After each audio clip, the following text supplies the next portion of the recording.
എൻ്റെ ആശ്വാസം ദൈവത്തിൽ മാത്രമേ ഉള്ളൂ എന്ന് പറയാനുള്ള ധൈര്യമൊന്നും എനിക്കില്ല. എൻ്റെ ആശ്വാസം ദൈവത്തിൽ മാത്രമല്ല. എനിക്ക് പല കാര്യങ്ങളിൽ നിന്ന് ആശ്വാസവും സന്തോഷവും ഒക്കെ കിട്ടുന്നുണ്ട്. സത്യമാണ്, ദൈവത്തിൽ നിന്ന്, ഈശോയിൽ നിന്നും എനിക്ക് സന്തോഷവും ആനന്ദവും ഒക്കെ കിട്ടുന്നുണ്ട്. പക്ഷെ ഇന്ന് സങ്കീർത്തനം പറയണത് പറയാം, ദൈവത്തിൽ മാത്രമാണ് എനിക്ക് ആശ്വാസം, അവിടുന്നാണ് എനിക്ക് രക്ഷ നൽകുന്നത്. 62-ാമത്തെ സങ്കീർത്തനം 1-ാമത്തെ വാചകം.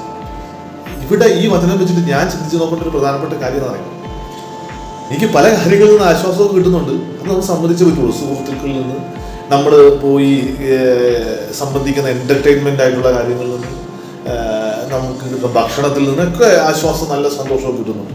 അല്ല, സമ്മതിക്കുന്നു.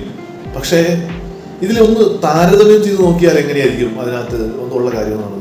ഇപ്പം എനിക്കൊരു എൻ്റർടൈൻമെൻറ്റിൽ നിന്ന് കിട്ടുന്ന ഒരു സന്തോഷം, ഒരു സിനിമ കാണുമ്പോൾ പോകുമ്പോൾ കിട്ടുന്ന സന്തോഷം, എൻ്റെ ഈശോയിൽ ആശ്രയിച്ച് എനിക്ക് നിൽക്കാൻ പറ്റുമ്പോൾ കിട്ടുന്ന സന്തോഷം, ഇതിൽ ഏതിനാണ് എനിക്ക് കൂടുതൽ പ്രാധാന്യമുള്ളത്? അല്ലെങ്കിൽ ഇത് രണ്ടും കൂടെ ഒരേ സമയത്ത് വന്നാൽ ഇതിൽ ഏതിനായിരിക്കും ഞാൻ കൂടുതൽ പ്രാധാന്യം കൊടുക്കുക? അങ്ങനെ ചിന്തിച്ച് അതിനൊരു ഉത്തരം കിട്ടണം. എൻ്റെ ഈശോയോടൊപ്പം ആയിരിക്കുന്ന സമയത്തിനും, എനിക്കൊരു സിനിമ കാണാൻ പോകുന്ന സമയത്തിനും, അല്ലെങ്കിൽ ഒരു ഭക്ഷണം കഴിക്കാൻ പോകുന്ന സമയത്തിനും, എല്ലാത്തിനും അതിൻ്റെതായ ആനന്ദങ്ങളും ആശ്വാസങ്ങളും ഉണ്ട്. പക്ഷേ ഇതെല്ലാം കൂടെ ഒരുമിച്ച് വന്നാൽ ഇതിൽ ഏത് ഞാൻ സെലക്ട് ചെയ്യും? ഒന്ന് ആത്മശോധന ചെയ്യാൻ പറ്റട്ടെ, ഒരു ഉത്തരം കണ്ടുപിടിക്കാൻ പറ്റട്ടെ. ഈശോ നമ്മളെ സമൃദ്ധമായിട്ട് അനുഗ്രഹിക്കും.